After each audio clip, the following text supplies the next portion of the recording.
I've been standing outside for 23 minutes. I know because I've checked my phone twice, and both times I told myself I would go back in after just a little more air.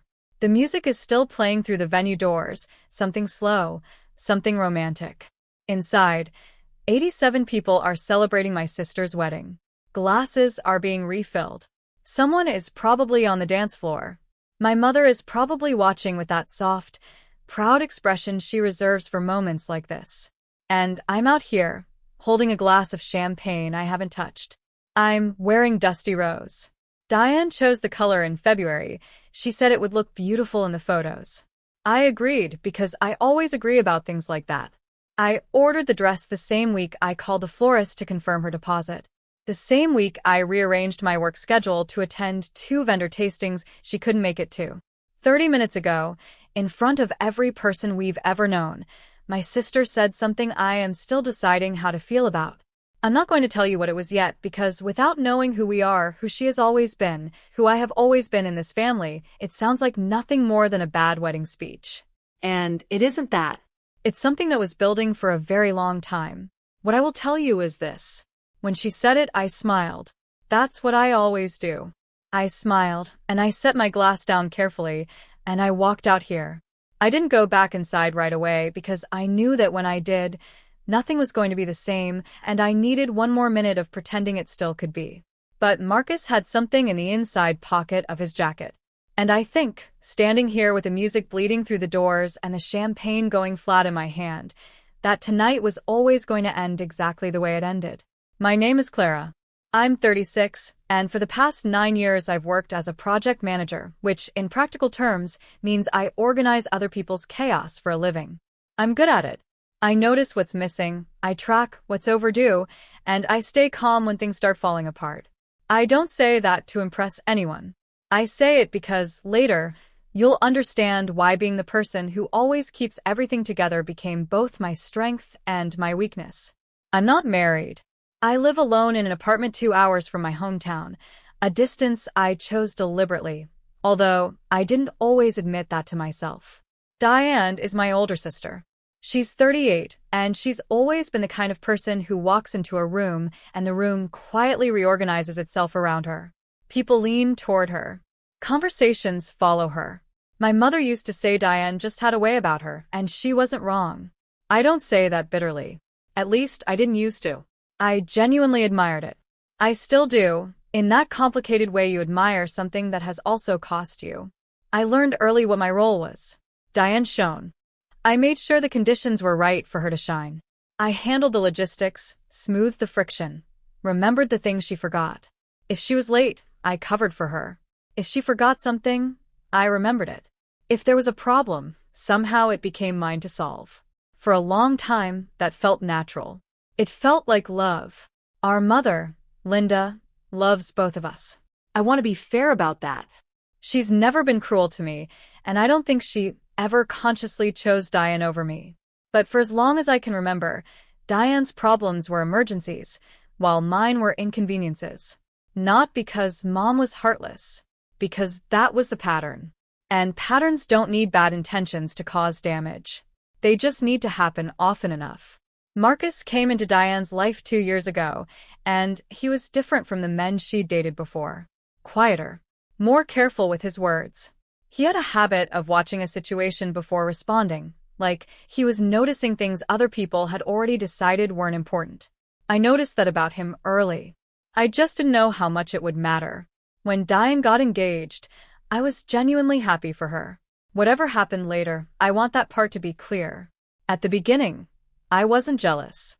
I wasn't resentful. I wasn't secretly hoping something would go wrong. I was her sister, and I wanted her wedding to be beautiful. The engagement was announced at a family dinner in January. By February, I was already deep into things I had never actually agreed to do. Nobody sat me down and asked me to help plan the wedding. It simply started happening. A text here, a phone call there, one request followed by another, each one phrased as though the answer had already been decided.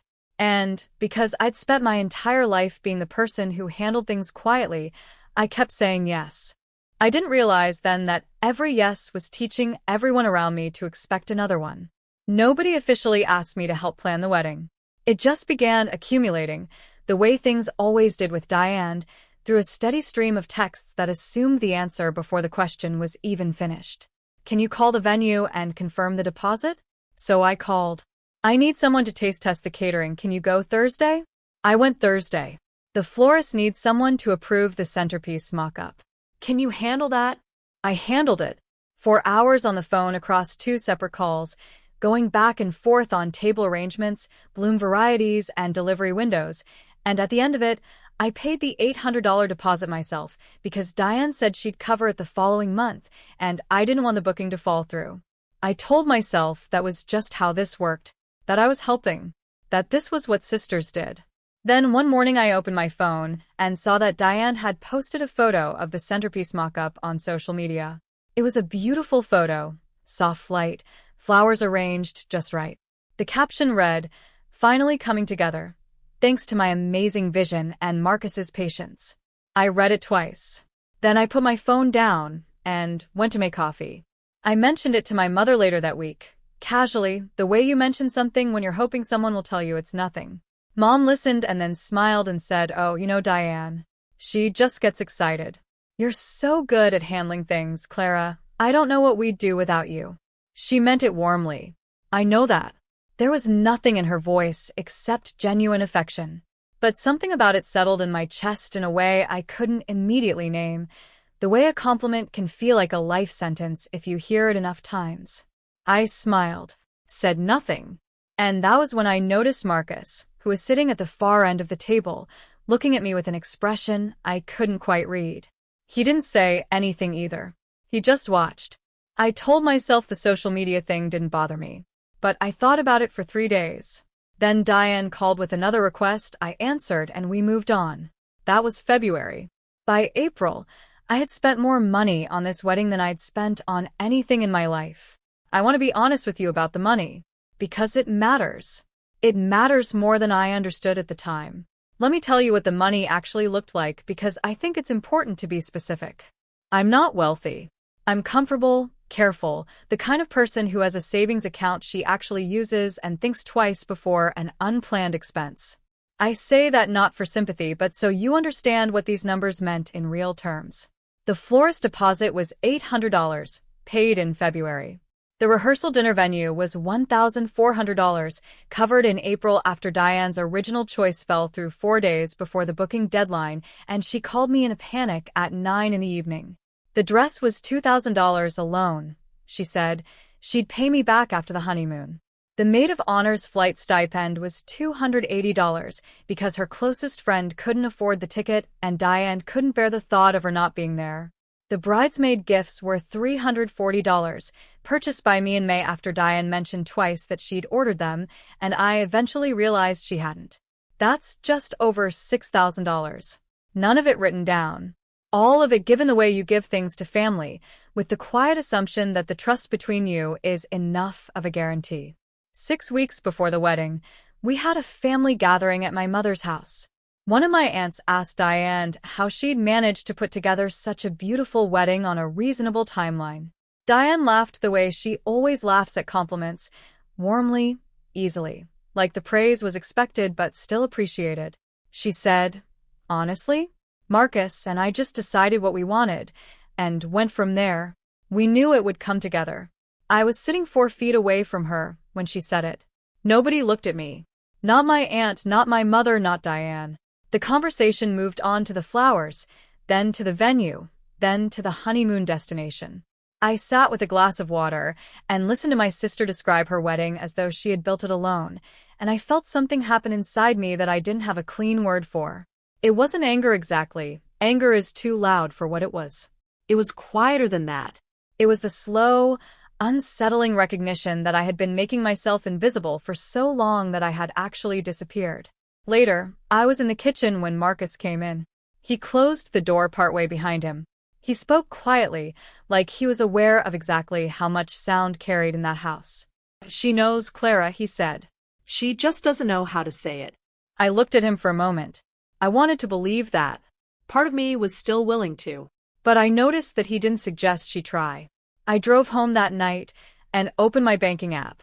I sat with the numbers on the screen for a long time, not calculating anything, just looking.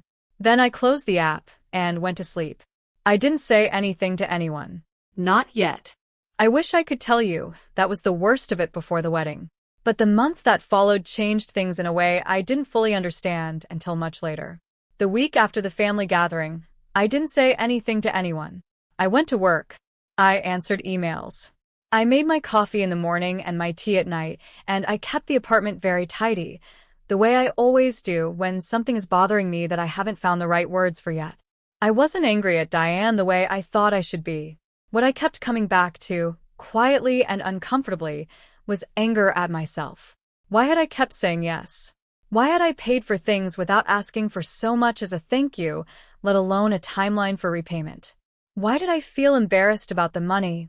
Embarrassed, as though I were the one who had done something wrong, when I was the one who had given it freely. I called Renata on a Wednesday evening. She's been my closest friend for 11 years, which means she's heard most of my family stories and has learned exactly when to listen and when to push back.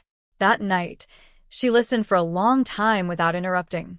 Then she said, very carefully, "Clara, you have to stop acting like generosity and invisibility are the same thing." I didn't answer right away. I sat there in the silence of my kitchen, turning that sentence over in my head. Finally, I said, "She's my sister." Renata paused. Then she said, "I know." And that was the end of it. I thought about what she said for days afterward. I thought about the pattern not just with Diane but with my family in general.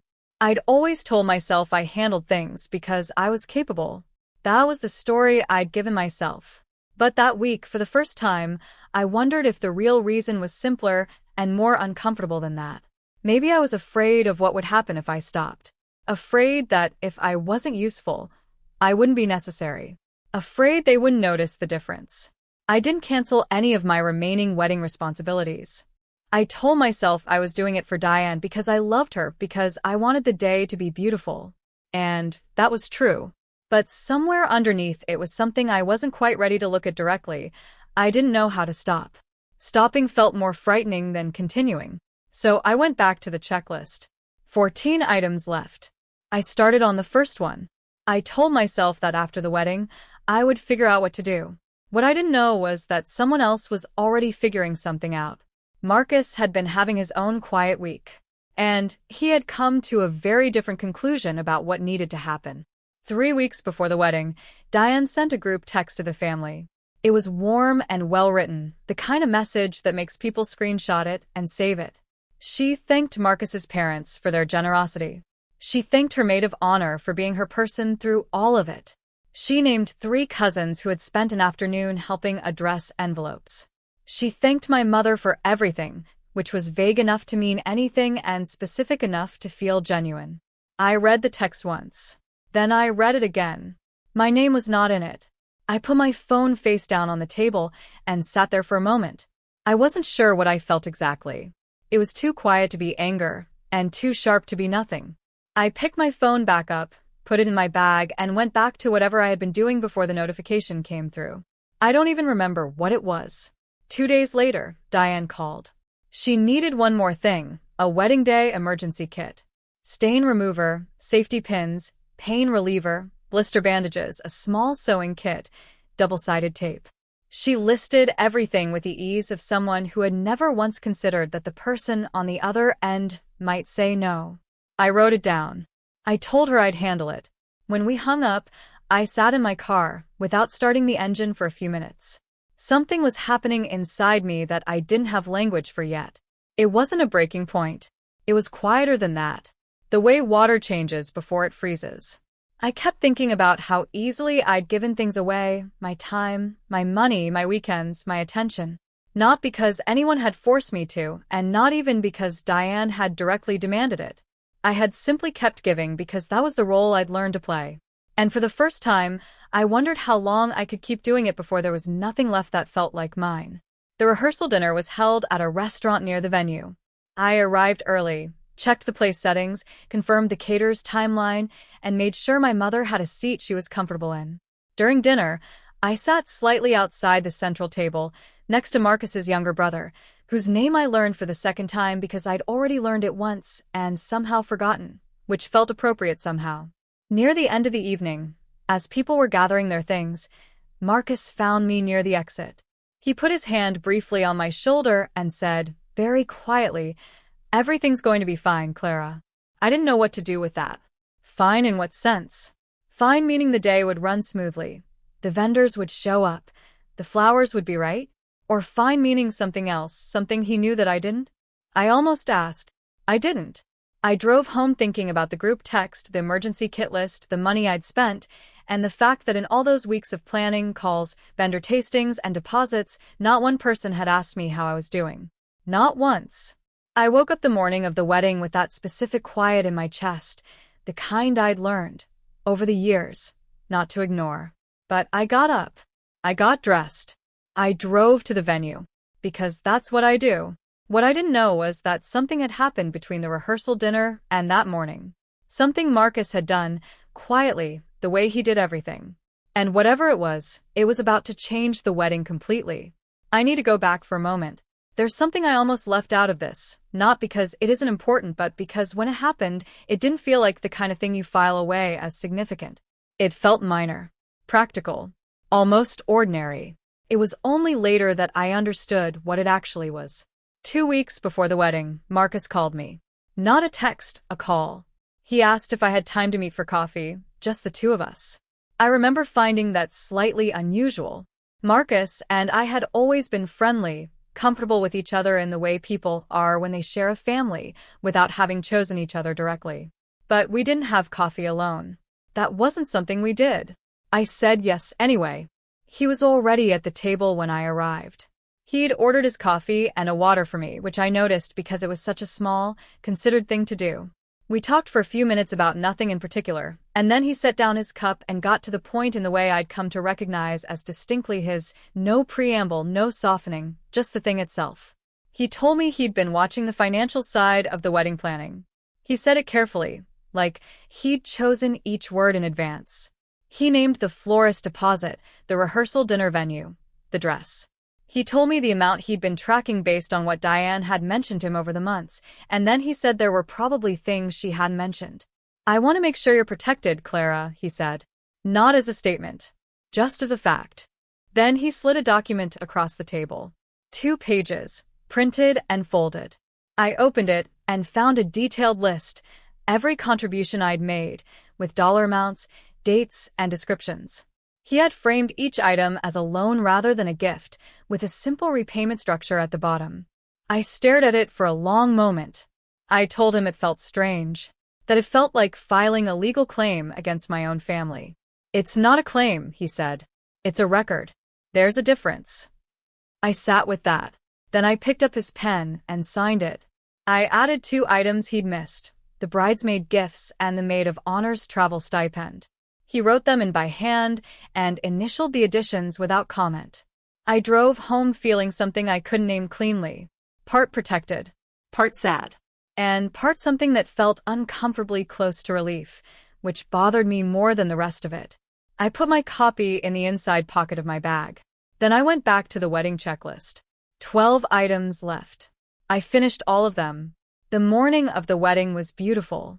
The venue looked exactly the way exactly the way Diane had wanted. I stood near the back and watched everything come together, and for one brief moment I thought, okay, it was worth it. All of it was worth it. I believed that right up until the ceremony. The ceremony was beautiful. I want to say that clearly because it's true, and because I worked hard to make it true. The florals were exactly right. The same centerpiece mock-up I had approved during that 4-hour phone call, now multiplied across every table and arranged along the aisle in a way that made several people near me audibly exhale when they walked in. The caterer was on schedule. The lighting was soft and warm. Every detail I had negotiated, confirmed, and followed up on twice was exactly where it was supposed to be. I sat in the 3rd row on the bride's side and watched my sister walk down the aisle. She was stunning. I mean that without reservation. Whatever complicated thing was living in my chest that day, it didn't touch what I felt watching her walk toward Marcus, this specific, genuine swell of something that was equal parts pride, grief, and love, all arriving at the same moment. She looked happy in a way that was real. I could tell the difference. During the vows, I reached for the wedding program that had been left on the seat beside me. It was printed on heavy cream paper, folded once, with their names on the front in a font Diane had spent 2 weeks selecting. I read through it while the officiant spoke. Near the back was a section titled with gratitude, acknowledging the people who had helped bring the day together. Marcus's parents were listed. His mother's contribution was described in a full sentence. The maid of honor was thanked by name. A family friend who had designed the invitations was credited with a warm, specific note. My name wasn't there. I read through the section twice. Then I folded the program and put it in my bag. I didn't react. The people in the row ahead of me were crying during the vows. One of Marcus's aunts had her hand pressed flat against her chest. I watched them, kept my face still, and tried to think about nothing in particular. At the reception, Diane moved through the room the way she always moved through rooms, like the space had been waiting for her specifically. She was gracious and bright and entirely in her element, stopping at each table with a laugh or a touch on the arm, accepting compliments with the ease of someone who had never doubted they were coming. I heard her say more than once, "I just knew exactly what I wanted and went for it." The first time, I registered it. The second time, something tightened behind my sternum. By the third time, I'd stopped counting. I stood near the bar for a while. Marcus caught my eye from across the room, once, and then again about 20 minutes later. The second look was different. It wasn't apologetic, and it wasn't quite reassuring. It was the look of someone waiting for a specific moment and tracking how close it was. I looked away, and for some reason, without meaning to, I thought about the coffee shop. His voice, measured and quiet. It's not a claim. It's a record. There's a difference. I didn't know why I thought of it just then. I told myself I just needed to get through the next 2 hours. Drive home. Deal with all of it later.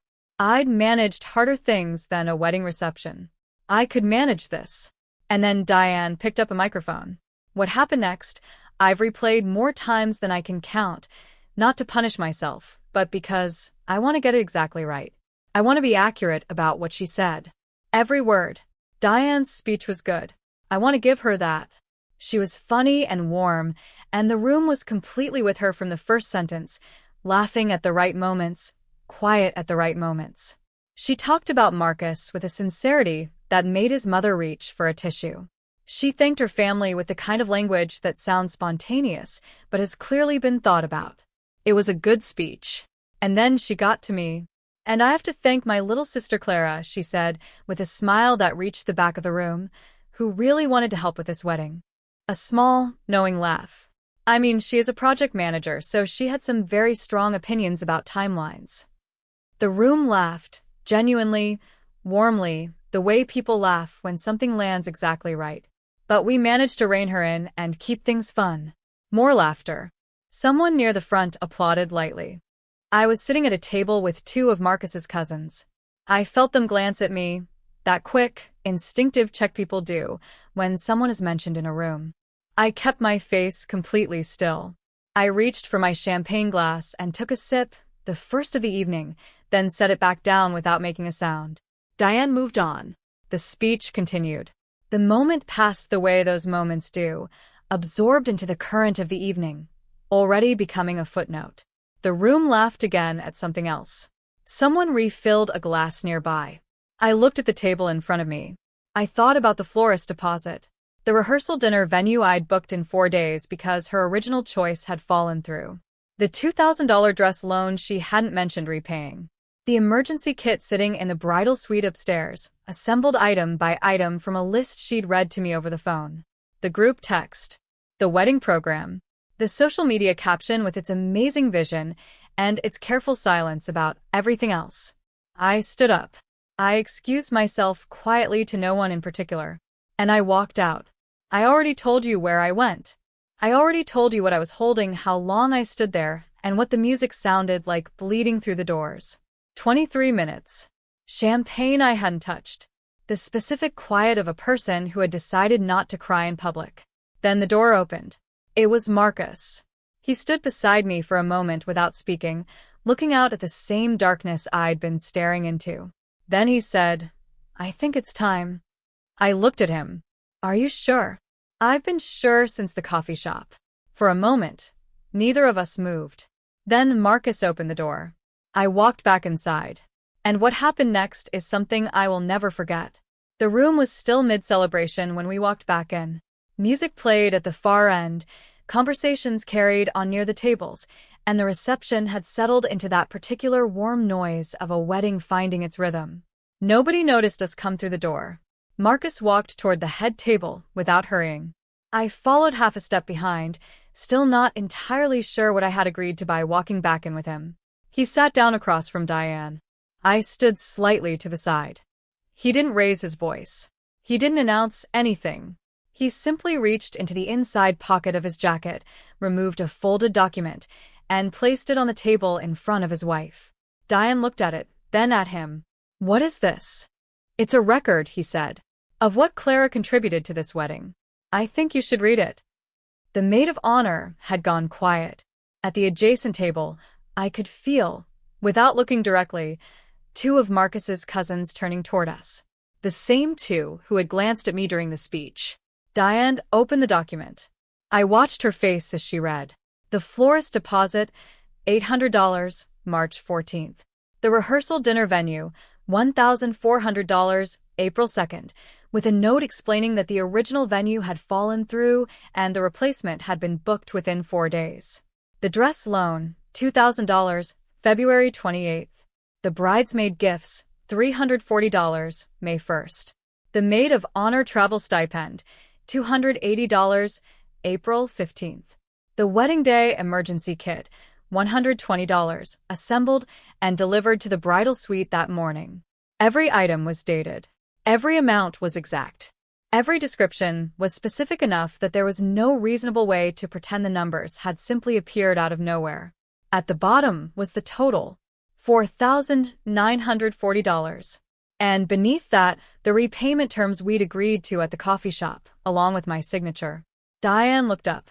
She was very still, the particular stillness of someone whose first instinct is to speak, but who has, for once, realized there is nothing useful to say. Then she said, "This is a joke." Marcus looked at her. No. Nothing else. Just that one word, quiet and final, leaving no room for negotiation. I watched something move across my sister's face that I had never seen there before, in quite that form. It wasn't guilt exactly. I'd seen guilt from Diane before, the brief, uncomfortable kind that passed quickly. This was different. This was the expression of someone seeing herself described accurately on paper and realizing, perhaps for the first time, that she couldn't laugh it away, reframe it, or simply wait for everyone to move on. She looked at me. The silence between us lasted long enough for me to notice the music still playing at the far end of the room, unchanged, as though nothing had happened. Then Diane said quietly, "I was going to pay you back." I looked at her for a moment. At my sister in her wedding dress, holding a document that described, line by line, the shape of something we'd both been pretending wasn't there. "I know," I said. That was all. The music kept playing. Nobody had turned it off, and I remember finding that strangely unsettling that the room could keep moving around this completely still center. I also remember that my mother was standing approximately 5 feet away from the table. I don't know how long she'd been there, but she had heard everything. What happened during the next hour was quieter than I expected. And harder. The reception kept going. That's the thing about these moments in the middle of a family event. The world doesn't pause for them. Someone was laughing near the dance floor. A waiter moved past with a tray. The music had shifted to something with a faster tempo. Diane excused herself from the head table. I waited a moment, then followed. Not to fight. I want to be clear about that. I followed her because something needed to be said that had never been said, and I had 36 years of practice not saying it. I wasn't willing to let tonight become just another night when I stayed quiet. We ended up in a side hallway off the main reception room. It was dim and narrow and smelled faintly of the floral arrangements from the ceremony. Diane turned to face me. Her eyes were bright, not quite tears, but the condition just before them, held back by something I recognized as pride. "You let him do that." he offered. I didn't stop him. At my wedding, Clara. I looked at her. You joked about me at your wedding, Diane. The silence that followed was long enough for me to hear the music from inside, muffled through the door between us, and the rest of the evening. I'm not angry about the money, I said. I gave it because I wanted to help you. But I've been invisible in this family for a long time, and today you put a microphone on it. In front of 87 people. She looked away. I didn't mean it the way. I know you didn't. I said it before she could finish. That's almost the whole problem. Another silence. Diane looked at the floor, then back at me. I'll pay you back, she said. Every dollar. Okay. And I meant it. The money mattered, but it was never really what any of this was about. We both knew that, standing there in that hallway. I think that made it harder, not easier. I left her there and went to find my mother. Linda was near the bar, holding a glass she wasn't drinking from. She looked at me with an expression I didn't have a name for, something between helplessness and recognition, like a person who had just understood something she'd known for a long time without fully admitting it. I didn't know it was that much, she said. I know, Mom. You should have said something. I looked at her carefully. You told me I was so good at handling things, I said. I believed you. She didn't answer. She reached out and took my hand and held it, not briefly, but held it the way you hold something you're afraid of letting go of too quickly. It was a small gesture. It was enough. I went back to my table. I finished my champagne. I stayed another hour, because leaving earlier would have made the evening about something other than what it was. I didn't want it to be a scene. I wanted it to be the truth. Just once, I wanted it to simply be the truth. 3 weeks later, I received a bank transfer from Diane. The exact amount. $4,940. No note. Just the money. The notification came on a Tuesday morning while I was getting ready for work. A bank transfer. The exact amount, $4,940, sitting in my account with no message attached. No note, no explanation, no accompanying text. Just the number, precise to the dollar, which told me everything the silence around it was trying not to say. I sat on the edge of my bed for a while with my phone in my hand. I didn't feel triumphant. I want to be honest about that because part of me had expected some clean, satisfying click of resolution. What I actually felt was more complicated and harder to name. Something like relief, but relief with grief underneath it. The relief of finally being taken seriously. The sadness that it had required a signed document and a public moment at a wedding reception to get there. I put my phone down and finished getting ready for work. My mother called the following week, on a Tuesday, the way she always did. We talked about ordinary things for most of the conversation, her neighbor's renovation, a book she'd started, the weather turning. Then, near the end, she got quiet for a moment. I've been thinking about what you said. About handling things. I didn't say anything. I think I gave you that job a long time ago and never asked if you wanted it. I didn't know what to say. So I said, thank you for saying that. I should have said it sooner. That was all. We said goodbye and hung up, and I stood in my kitchen for a moment afterward, not doing anything in particular. It wasn't a grand reckoning. It wasn't 36 years resolved in one phone call. But it was real. She had meant it. And that was not nothing. 2 days later, Diane texted. Not about the money. She asked if I wanted to have lunch sometime, just the two of us.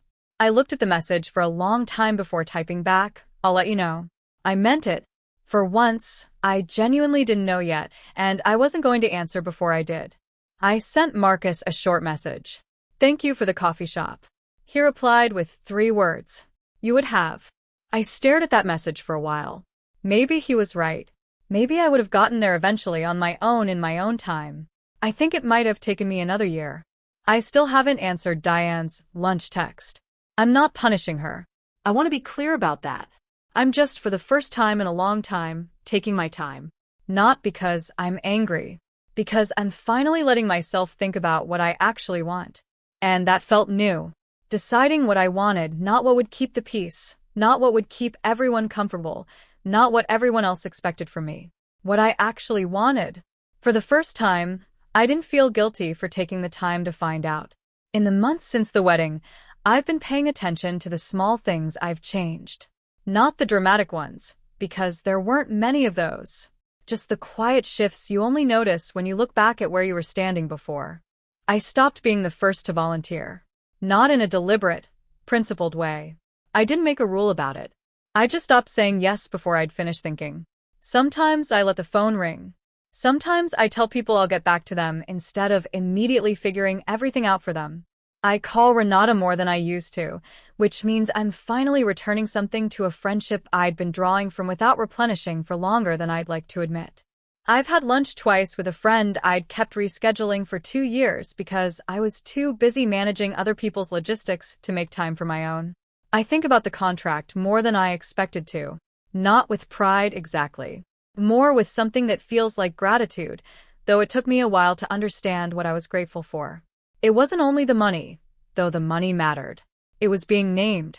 Having my contributions listed and dated and described in specific language that couldn't be softened or reinterpreted.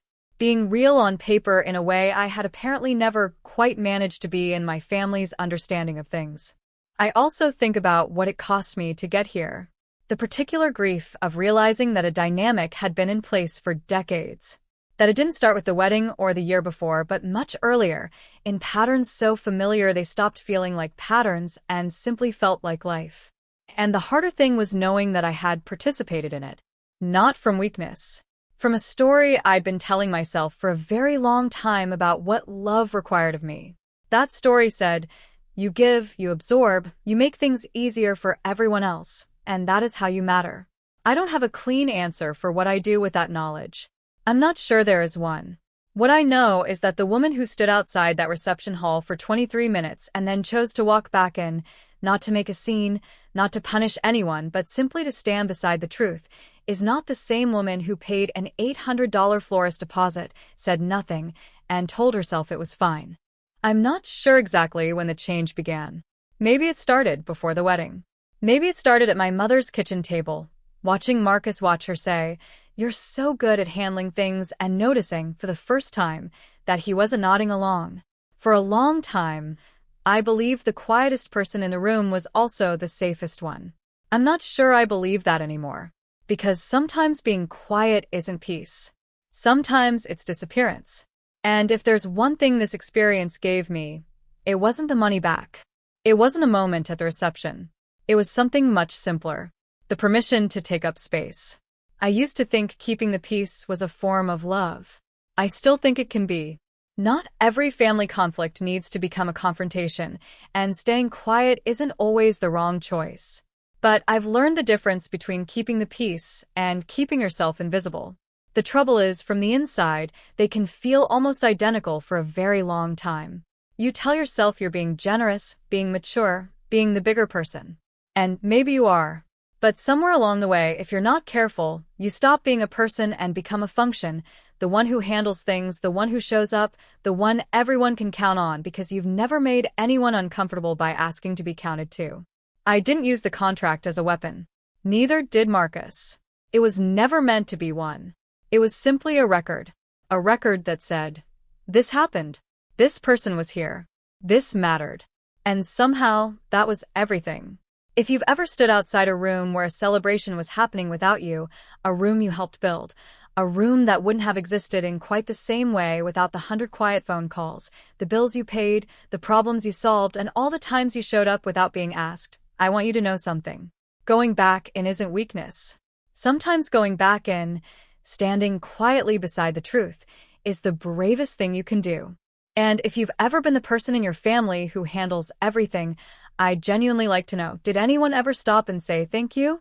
Tell me in the comments.